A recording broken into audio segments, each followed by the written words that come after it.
spent the last year making that really big queen size blanket for my sister-in-law, and now I'm just like, heh, blanket, blanket, blanket.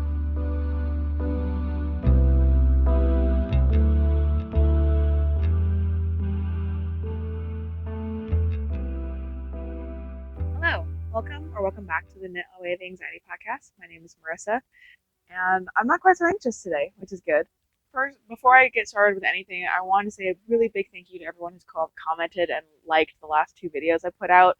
I did not expect that in any way at all. So all of the messages were really well received, and I thank each and every one of you so much for commenting and even coming back. Or if you just found me, hi, welcome. I'm so glad you're here. Welcome. It's episode 3. Oh my god, we've gotten through a whole freaking month. We did it. Thank God. But yeah, episode 3. It's currently, date I'm recording this is February 1st. So it's a whole new month. January is over. Yay. January felt like forever. Oh my god. Does anyone else feel like that? Is anyone else feeling like January lasted 10 damn years? If so, let me know. Because I feel like that too. I very much feel like January just would not end. So I'm so glad that's over. It's a new month. Thank goodness. Thank goodness. Okay, so we're gonna get started with the usual FOs, whips, new cast ons. We have a whole new section today, or a new segment, which is super exciting. And then I'll get into the weight loss and anxiety check-in stuff. At the very end, there will be content warning as normal. That's about it. Get out my little notes here. All right, so FOs. I have one. Just one. But it's exactly what I said it would be. I finished my first pair of socks for the year. Look at them. Oh my god. They're so pretty. I would have put them on my sock blockers, but I realized today that my socks, as they currently are too large in circumference to fit properly on my sock blockers. So I'm hoping, now that I've realized I need to make smaller socks in circumference, I'm hoping those ones and future pairs will fit on my sock blockers. So unfortunately, you just get the flat version today, but they're so pretty. I'm so happy with these. They are big in the foot, as I expected, which isn't the end of the world. I'm still kind of split on how I feel about the Afterthought heel, just because I've only ever had heel turning gusset for myself. But I'm hoping if I do another pair with this heel that if that foot fits better, that I'll like the heel more. More to come on that though. And it's raining. Yay. I know most people wouldn't say yay about rain, but I live in the Pacific Northwest and it's been really dry and cold this winter. So seeing the rain is really refreshing for me. So the details on these. So I started off with my base pattern was the vanilla socks on Magic Loop by the Crazy Sock Lady. I do them 2 at a time on 2 circulars. I do an anatomical toe because I want them to fit properly. So anatomical toe I got from, I believe it's called the Plant Parrot by Emily O'Brien. I'll have all the patterns I use to create these socks linked down below. And then the heel is from the SOS pattern. I am blanking majorly on who the designer is for that one. Again, it'll be down in the description. And this yarn was the Sock Obsessions yarn in the colorway Hades on their 7525 superwash merino nylon base, and I did those on a US 1 or 2.25 millimeter needle. Yeah, that's all I have for FOs. Now we're gonna get into my whips. Not much has changed in terms of all of the whips this week or the last 2 weeks, but we'll start with the garter and eyelet blanket. So here is my garter eyelet blanket, my rendition of Helen Stewart's Habitation Throw. Last time you saw it, I had just started this pink row here. I had completed the pink, and I'd completed another light color. I just added in the next dark mini, and it's going great. We have officially finished the 3rd full skein. So that means now we're in the adding length, no longer adding width part of the whole project, and I'm super excited. I'm super happy with how wide it is. It's going to be the most amazing napping blanket ever, and I'm super, super excited about it. So the yarn details on that, all the yarns that I'm using are Sorella yarns, either their classic sock, which is 100% superwash merino, or their nylon sock, which is a 75-25 merino nylon blend. All the colors are an amalgamation of like different oopsies and different mini skein sets that I've just accumulated over the last like 6 or so years. Um, I'm super happy with how it's coming out. I'm hoping by next episode to have maybe finished the lengthening section. Maybe. I'm not holding my breath though, because I'm only able to work on this for maybe half an hour or whatever every day before bed. And that's on the days when I'm not absolutely exhausted and decide to do nothing but scroll for 20 minutes and then fall asleep. So this only gets love in the evening, in the late evening before I go to bed. But I'm hoping that I can get that lengthening section done soon. So that was whip number 1. Whip number 2 is my muscle burra, my little muscle burra, and I've added some length to it since I last talked to you guys. More than this little marker is indicating for sure. I think it was like down here. I had a lot of meetings in the last 2 weeks, so I had a lot of time to just knit during said meetings. So yeah, I'm super happy with how it's coming along. It's, standard work in progress. It's just knitting it all, knitting it helically because the yarn, it likes to pool. I'm really glad I'm doing it helically because now it's getting that like kind of all over the place with those darker stripes instead of being one big lump of the color. So super happy with that. The details on that. I'm doing that yarn is the by the Blue Brick and their colorway called Puppy Love. It's on their husky size Killarney sock, and that's an 80/20 superwash merino nylon base. And I'm doing that on a US 2 or 2.75 millimeter needle. Then we have whip number 3, which is, get that out of there, the brick block blanket. So it's this big now. I have it folded up so you can, but that's actually upside down. It's folded up right now, but this is the entirety of the length. It's about my torso, as long as my torso, which is pretty good. I think I've only added like 3 freaking rows since last episode. I have not worked on it much at all. I think it's because it's getting to a point where I'm losing steam on it, but like I have so many other projects that I want to work on that I can't dedicate the like 100 some hours I need solid to complete this. Like I know I could, but I'm gonna keep on chugging. All these yarns are loops and threads impeccable in black, white, teal, aqua, and blue moon. And I'm doing this on an H hook or 5 millimeter hook. Whip number 4, I'm not going to show you because it is the keep it secret, keep it safe mystery knit along, and I don't know or I can't recall at this moment if clue number 2 has been like released to the public, or like spoilered, whatever. I don't even know the term. But I can show you the yarn I'm using. I can do that. Using, oh, it actually looks like actually purple today. Thank goodness. I'm using the Knit Picks Superwash Wool of the Andes in the color Mineral Heather. It's worsted weight.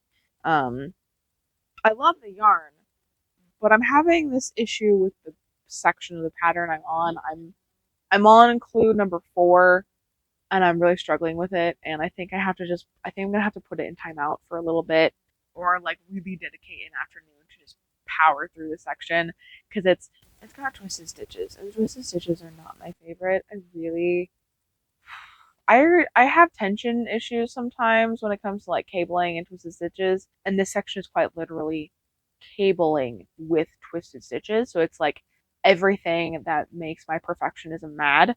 So I think I'm gonna put it into a little bit of a timeout for now. Maybe just for a couple more days, and then just power through some bitch and just get it done. So, I'm doing that on a US 9 or 5.5 millimeter needle. Yeah, so web number 4 is in timeout. Time for new cast ons. Got all the things. We have all the things, guys. First up on the new cast ons, pair of socks number 2 for the year. Yay!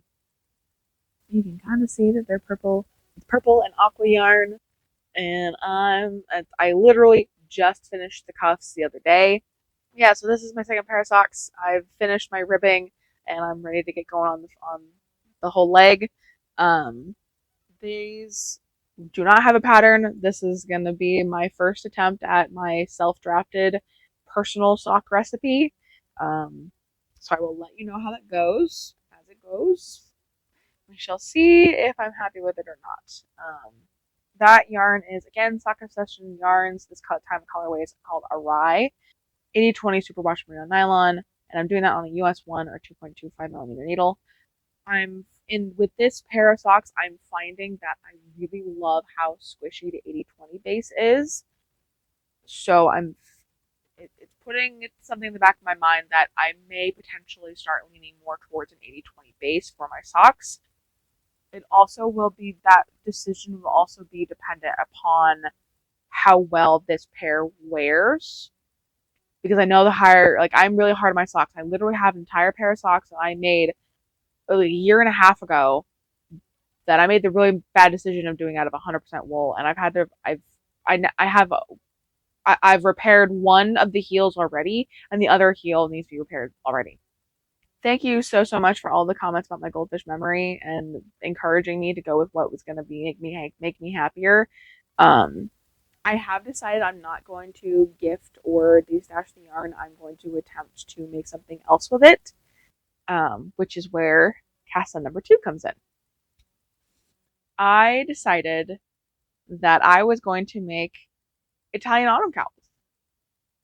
So I split the yarn and I started doing another Italian autumn cowl. I split all 3 of the yarn balls I wanted to use for that goldfish memory. I split them in half.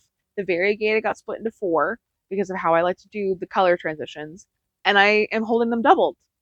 And I'm so much happier. I'm so much happier with how this is turning out. I really think the problem I had with the goldfish memory was that gauge, and then having it the alternating colors I didn't like. I didn't like how it was going. This, as the yarns held double, I'm so much happier. Like, I'm so much happier. Thank you to everyone who commented and really encouraged me to make that change. I'm so grateful because this is so much happier. It's gonna be so much more happiness and love that goes into this. And I have enough yarn. I decided, like I said, I split all the yarn balls, or I split all 3 skeins, and I'm gonna literally do 2 of them. So I have one, and my friend will have one. We'll have matching freaking cowls. Like, how awesome is that? Like, that's way more commemorative than a freaking shawl. Like, I'm super excited. I'm very happy about how this is going. Like, I've already finished the first of the marling section. Like, this first section here is majority of it is the variegated and the gold held together, and I literally have like a couple rows of the gold held double. Like, I'm already that much happier with it. So I think this was a really great move, great decision, and I'm really looking forward to how it comes out, and I'm excited to do it, to finish this one and to do another one. So the yarn details on that. That's the Italian Autumn Cowl by an Italian knitter, and I'm using all the yarns I'm using are from Cape May Fibers. 2 of them are one-of-a-kind colors. One of them is called Sunny Morning. And the bases are, the solid colors are an 80/20 superwash merino nylon base, and then the variegated is an 80/10/10 merino cashmere nylon base, and I'm doing that on a US 10 or 6 millimeter needle. So I'm super happy with this, and I cannot wait to make progress on it. Okay, So new cast on number 3 is again a frog and restart. Again, thank you so much to everyone who commented about the baby blanket that I was considering frogging. That was super, super helpful. Um, I did frog it. I did frog the painting honeycombs. I do think a bit it was definitely the pattern yarn choice combo. I think the colors were not what I was hoping for with what I had in my mind. Um, so with some help from my husband, which is hilarious because he's colorblind, we pulled some more yarns from my stash and found an amazing palette, which I then changed. Um, and I did something a bit different with this one. I'm in the middle of a row, so I apologize. I decided to utilize this fancy little thing called ChatGPT. So I gave ChatGPT the yarns that I had. Like I told them how many balls, told them how much yardage I had and everything, told them what colors, and it helped me to write a pattern, like a self-drafted with ChatGPT's help pattern. So this is my ChatGPT baby blanket. That's what I'm calling it. I've already gotten to I'm already decreasing from it. Like I love doing a corner to corner garter baby blanket. It's like one of my favorite things to do for baby blankets. But oh, that looks even cooler in the freaking camera. Oh my god, I'm so happy with this. I'm so much happier with this. I'm so much happier with it than what I was doing. Obviously, because it's been 2 weeks and I literally am 2/3 the way done with it. I'm so much happier with it. I'm so much happier with it. It's varying different shades of green and different like neutral colors, and it's alternating in different thickness of the stripes, and it's the squish factor and machine washable, and I'm so incredibly happy with this. I'm so happy. So happy, and I'm probably going to continue to work on it while I'm doing the rest of the podcast. So you hear the clicking. That is my needles, because I will be working on this for the rest of the video. um, but before I do that, the yarn details. So this is a mix of different yarns. So I've got 4 different loops and threads impeccable yarns in guacamole, fern, putty, and soft taupe. And then I've got 2 paint box simply Aran colors in racing green and champagne white. I'm doing this on a US 8 or 5mm needle. I'm getting more and more yarn out of my stash. Like I pulled literally the fern, putty, and soft taupe were all other colors I had in my stash, and they weren't even in my Ravelry stash. They were that old. They had been in my stash since before I started really using Ravelry to track my stash. Now we have a new segment. And it's only a new segment because I have acquired things. It's the acquisition segment. Obviously, this is not going to happen every episode or every month or whatever. Hopefully, trying not to buy yarn. Trying to be smart about when I buy, when and how much yarn I buy. Because my stash is massive. I still haven't gone through it. Actually, really great transition into that. Please let me know in the comments if you would like to see me like a whole stash tour destash video. Like I've been intending to do it, but I don't know if there's any interest. If you would like to see that and see me go through my yarn and catalog and destash it, please let me know in the comments. Like I want to do it, but I don't want to do it if it's not wanted.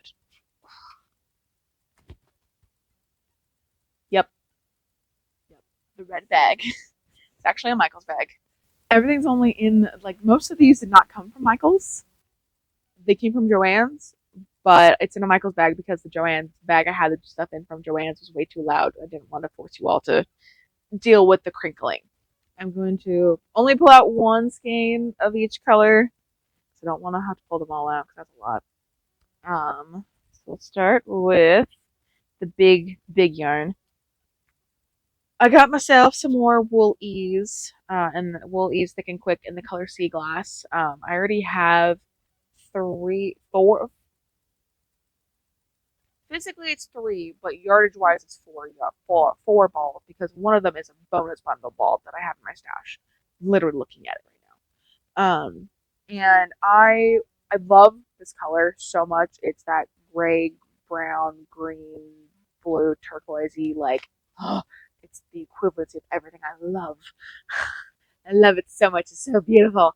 So after that blanket I did for my mom in the Bernat blanket yarn, I loved how it worked up so much. I was like, I have some super bulky in my yarn in my stash right now. I would love to make that into a blanket for me.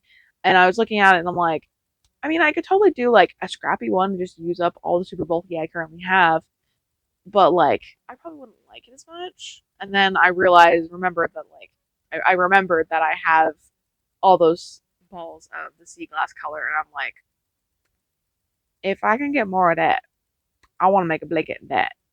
So I'm gonna make a blanket in that. I'm super excited about it.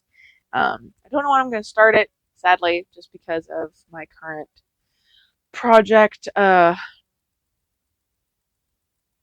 there's a couple of things that are bouncing around in my head right now that I really, really want to do. For some reason, they're all blankets. This is a problem. This is a problem. I cannot be a blanket knitter.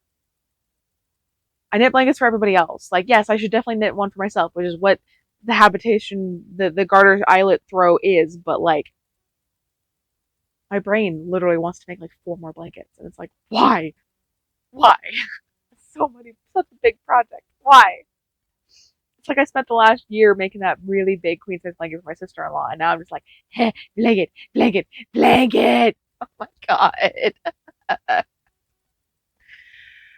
Calm down, Marissa. But yeah, I got some more woolies. So I can make myself a blanket at some point. And then quite literally everything else is patents. Patent? I say patents. I call it patents correct. If that's wrong, oh well. With the potential of Joann's closing, I had a little bit of a panic buy.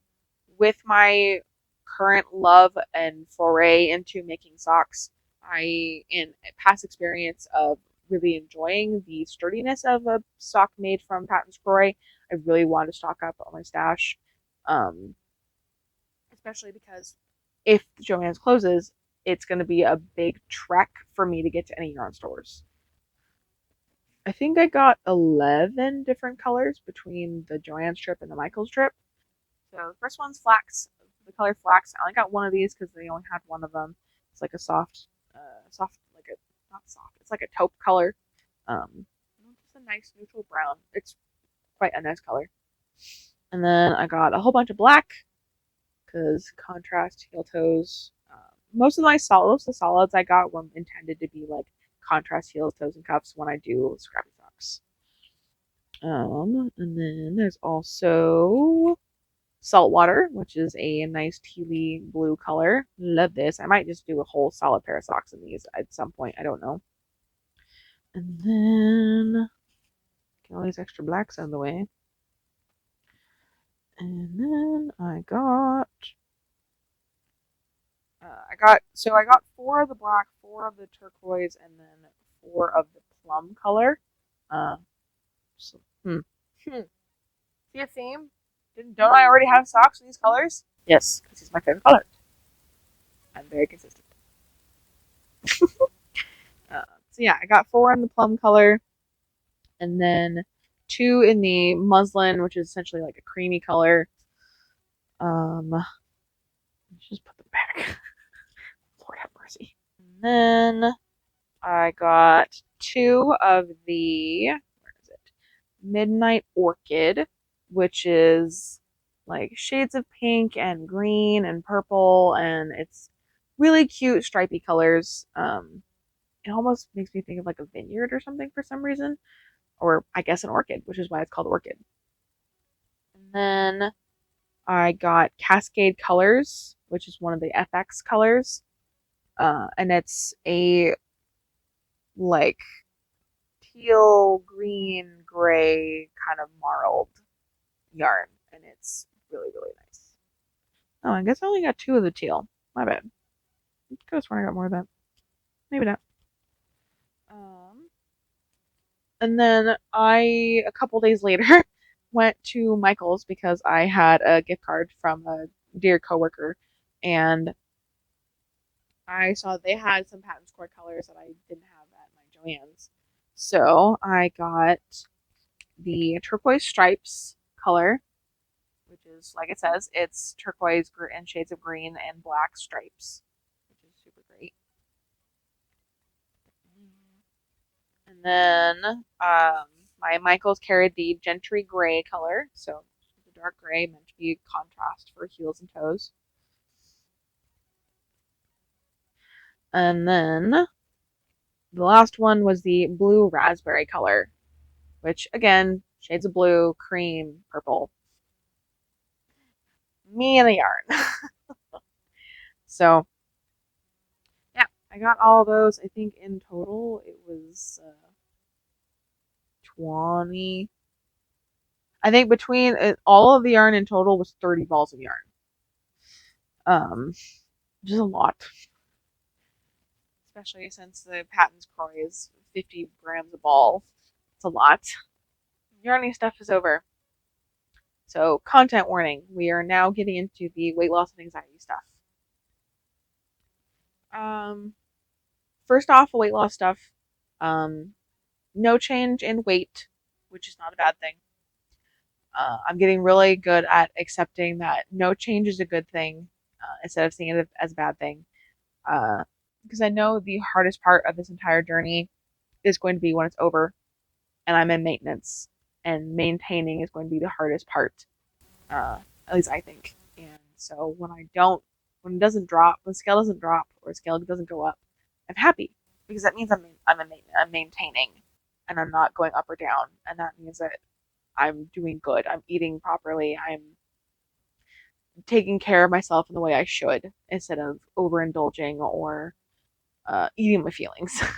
That's my non-scale victory, is that I've maintained the weight despite what is going on in the world and in my personal life. Like, the stress has been real high in the last 2 weeks. So maintaining and not gaining or losing during that time is not a bad thing. I'm very glad for that. I'm very proud of that. Training improvements. My shoulder press finally went up. I've been stuck in the like 10-pound range for 10 to 15-pound range for my shoulder press, because your shoulder is just, so if you're not aware, your shoulders are very, very small muscles, and it's really hard to train them and make them stronger.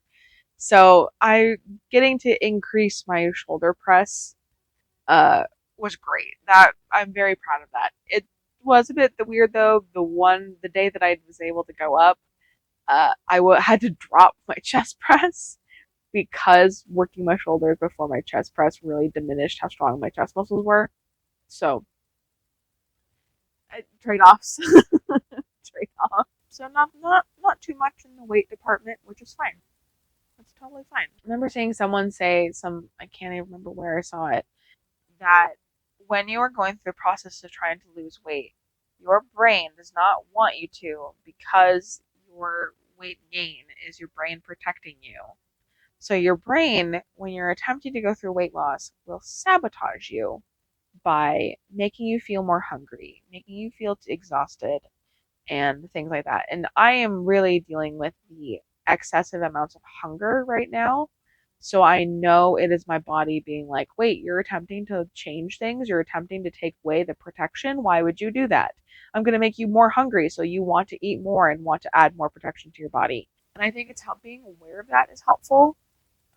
So that when I have those moments of ravenous crap food cravings, I know it's my body trying to protect me and being a bit upset that I'm changing the narrative that I've lived by for years. I learned in the past week that when you, and this might just because I'm not a huge candy person. I'm very much a salt person. I'm not a big sweets person unless it's like fruit.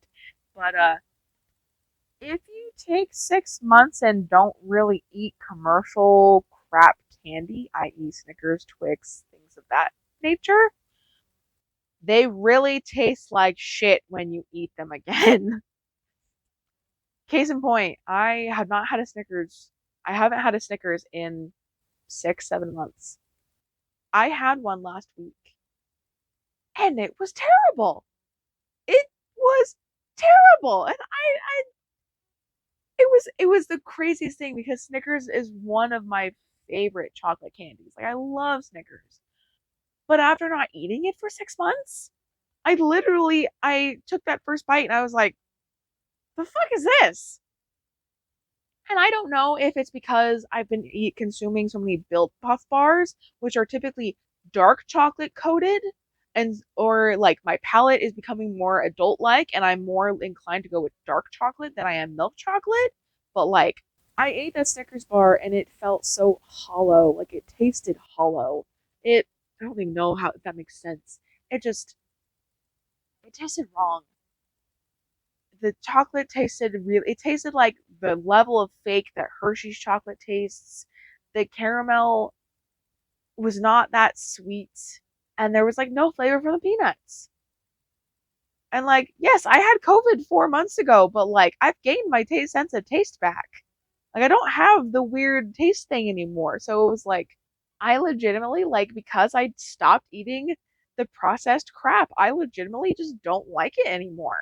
I would rather have a Built bar or a protein bar, a Quest protein bar, than have that. Or I'd rather have yogurt. Like, it's, if anything, I think it's a really big indicator that I'm on the right track because my brain and my body are like, we don't like this anymore. Now, does that hold true with goldfish? No, no, it is not. Goldfish crackers will forever be my weakness. That and popcorn. Those are, yeah, those are a weakness. I love the crunchies. I love the crunchies. And as I'm recently learning, that is an indicator of something. I will not claim that thing yet because I don't know if it's. I haven't been formally given that label. So that's all the stuff for the weight. Now the anxiety stuff has been a lot. Last episode I called it my levels. The real word I was looking for was score. My anxiety score for the past 2 weeks would be a 7 of 10, 7 out of 10. Now, granted, that's lower than last time. The last 2 weeks, I have had more anxiety attacks than I have in recent years, but my score is still lower because good things are coming of the anxiety attacks. Like I'm realizing things after processing them, and being open about having the anxiety attacks is helping me communicate better with persons in my life. I think the big thing this last 2 weeks has been the failure voice has been really bad. For context,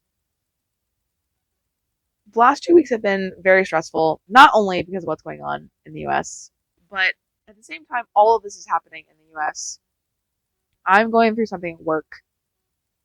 I'm assisting with an entirely new system migration and comprehension and eventually training of end users for the system. The failure voice this past week and a half, we've been doing these 6 hour long in-depth trainings where I can learn so that I and my manager and a couple other people in the company, or not a couple, a few other people within the company can learn how the system works so that we can better teach ourselves and then teach everyone else. And I had 2 anxiety attacks over just that in the past week because I went into it telling people I've done an ERP or system migration before. I know what I'm doing. I am your resource for this. And I have been struggling like hell to learn this system. And because of how big a group I'm in, no one says when they're struggling during the training meetings. So I'm just sitting there struggling like hell. And when I struggle like hell, I get really frustrated and really angry. And you couple that with I only had like 7 days of training to learn everything I needed to know.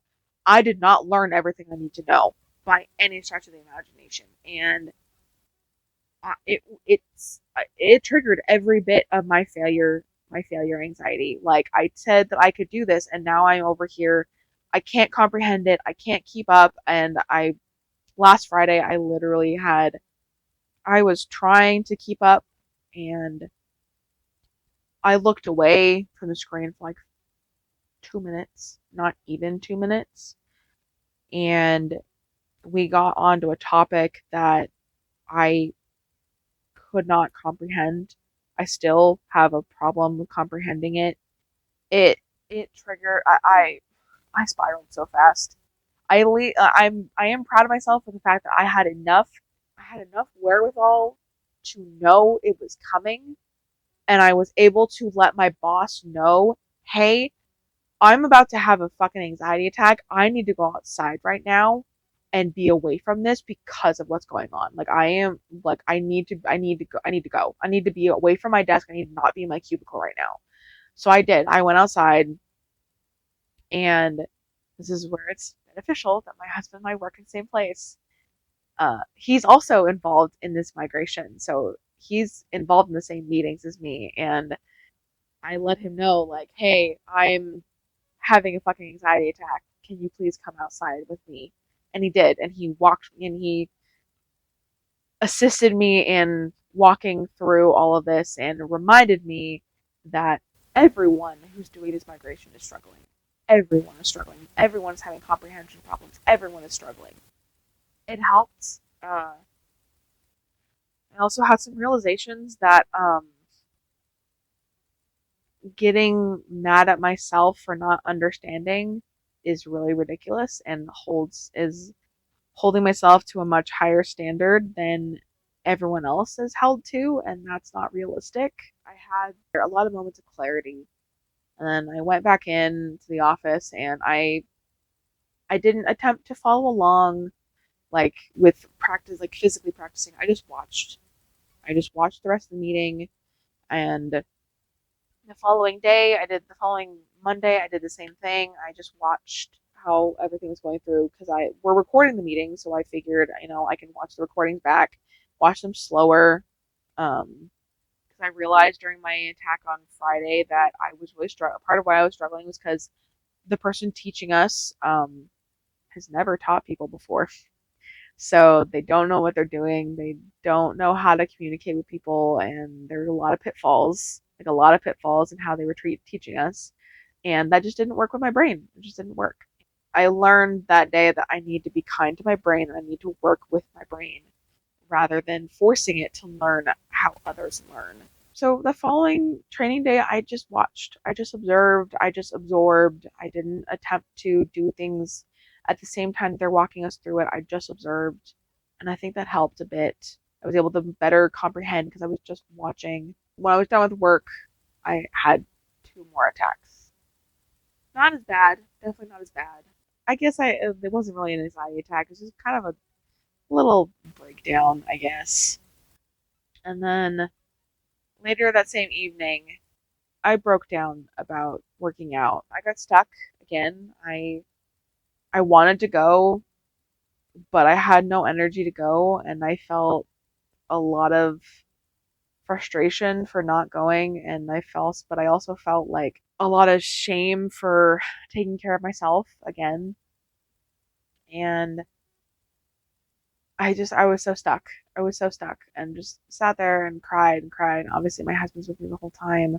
Ultimately, what ended up happening was I wanted to go to the gym, but I didn't like my motivation and everything drive has been really low the last few months because of the stress of work and the world. He did exactly what I needed. He stepped in and said, "Fine, I'm just gonna start kicking your ass then."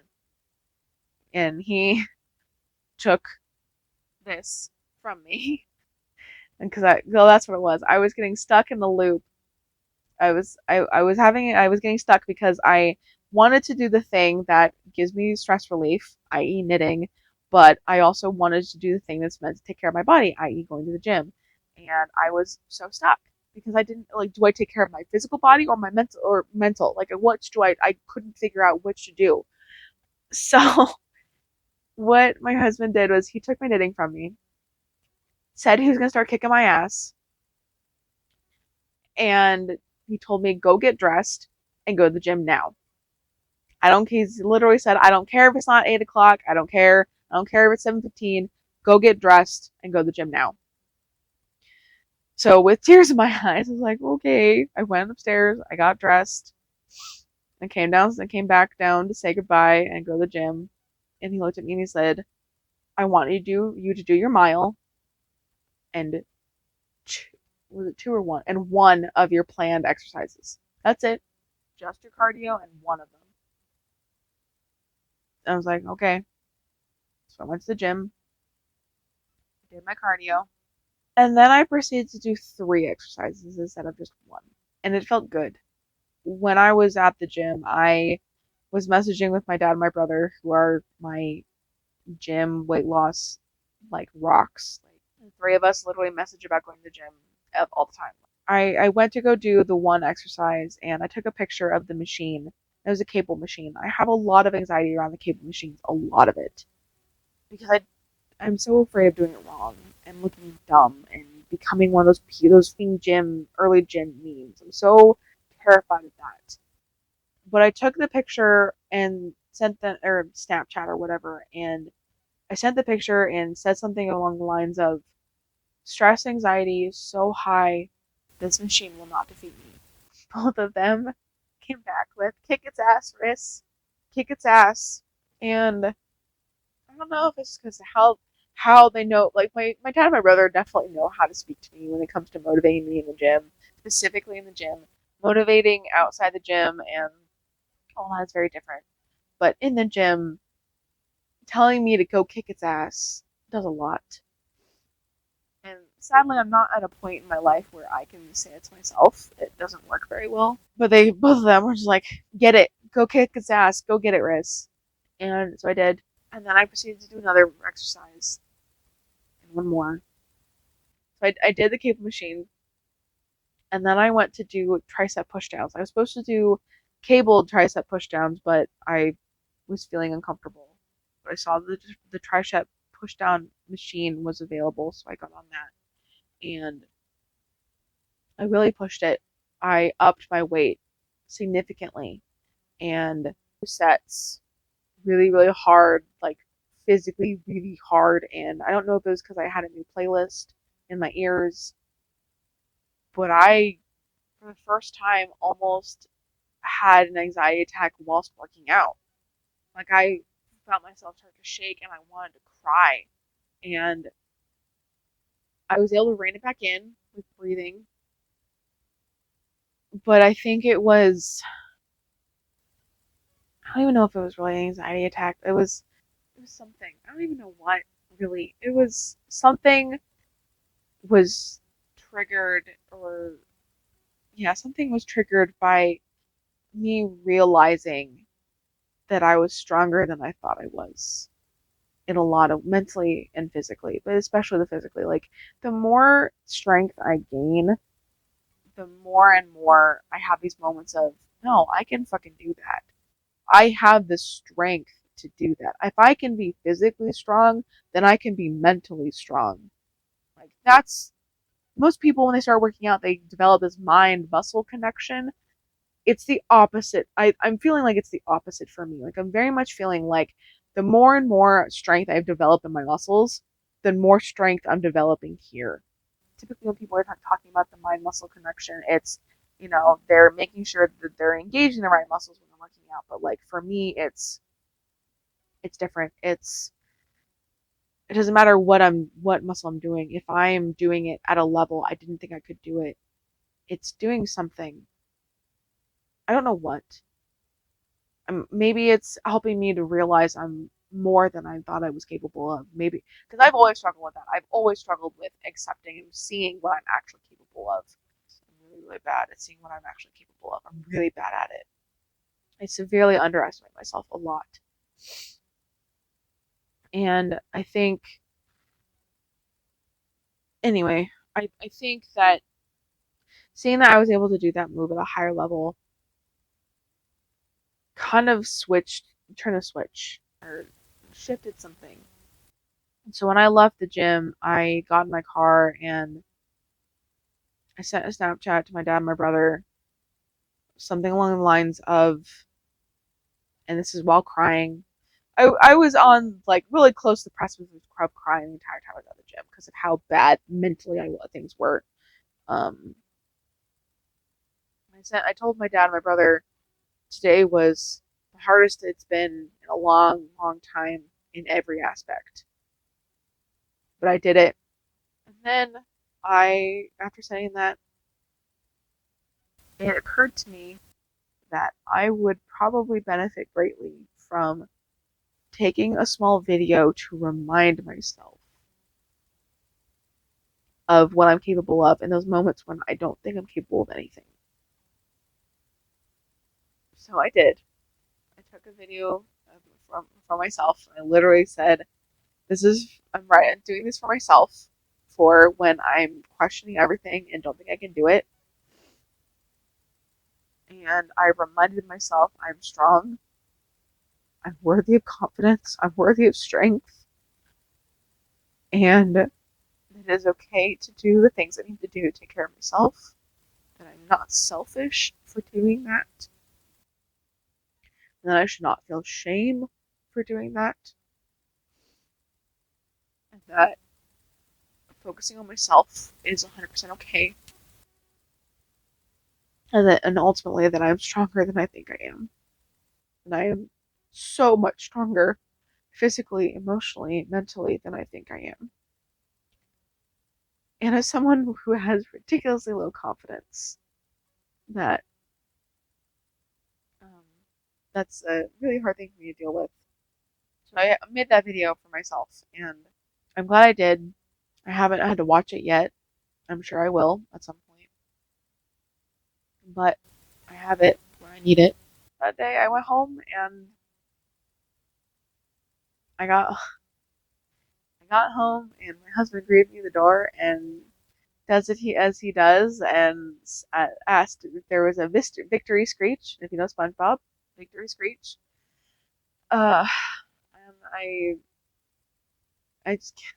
I kept crying and saying, I did it! I did it! I did it! I did it on a day that really sucked. That was nearly impossible. And then the rest of the week, again, my husband repeated, I'm going to kick your ass. You're going to go to the gym. You're doing this. And again, gave me out like a basic, do this number of exercises on top of your mile. I didn't go on Friday because I wanted to spend the evening with my husband. I wanted to get pizza and spend time with him, and I did. I didn't feel guilty for not working out because I worked out 3 days of the 4 I planned to. I'm learning to be okay with not doing all or nothing and not thinking it's all or nothing because that's very black and white and that's not healthy for me and it's not healthy in general, but especially for me because I look at life as yes or no. There's no maybe. It's yes or no. And that's part of why I have so many issues with failure is that in my black and white brain, if it's literally, did you do it? No, then you failed. There's no in between in my brain, and I'm having to seriously rewire my brain in on that because ultimately I need to be okay with only giving like 60-70% sometimes. Like I do not need to give 100% at every second of every day. That is unattainable. It's impossible. It's not human. It's not the human body cannot do 100% all the time. The human mind cannot do 100% all the time. Like I have no issue when someone comes to me and says, "Oh, I can only give 30% today." Like when my husband tells me I have no spoons left. I got nothing in the tank. I don't get mad at him because he's got nothing left for the day. But when I have nothing left, I get furious at myself and feel like I'm failing. That's not the reality. That's not the truth. I'm a human being and I need to be okay with being a human being and be okay with operating at my best capacity for that day. And if that ends up being 20%, then it's fucking 20%. That's one day out of 365 that I get a year, of the thousands and thousands of days I get in a lifetime. It's one day. And that is something that I'm really trying to hammer home for myself, because it's in the grand scheme of my life, one day is nothing. When people make the comparison of how long humans have existed on the planet, like if you put the entire existence of the planet on a clock and you put humans on it, humans are quite literally at 59 minutes and 59 seconds. That is how long in the history of the world humans have been on the planet. Like, if you look at that, if you think about that, like, humanity has existed for a minute part of the world, of the history of the world. And then if you look at, like, think about that, then I think about the entirety of my life, the clock of my life.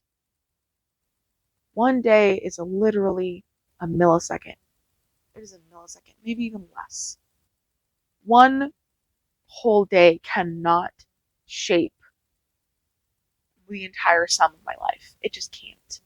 And I need to be okay with that. I need to be okay with having a bad day and just letting it go. I cannot dwell on it, because the more I dwell on it, the less I can move forward. And I have to move forward. I have to. I have to learn to be okay with the things I cannot control, with not meeting expectations all the time. I have to. Because if I don't, it is going to do so much more damage. I don't want to live my life looking at the negative. I really don't. I want to look at my life and appreciate the happiness and appreciate the precious things. And I don't want to look at the negative. I don't want to dwell on the negative. I don't want to dwell on what's hard. I don't want my past to hold me back. I don't want to hold myself back. Ultimately, I am the one holding myself back.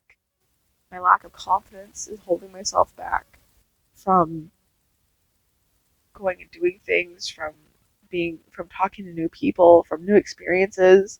And those are the things that literally the things that triggered this whole journey. Because I don't want to look at my life and hate it. I don't. Like, do I expect that I'm going to make some grandiose impact on the world? No, not by any means. I'm not that self-centered. I know I'm one little person. I don't expect to. I don't expect that. I just don't. That's unrealistic.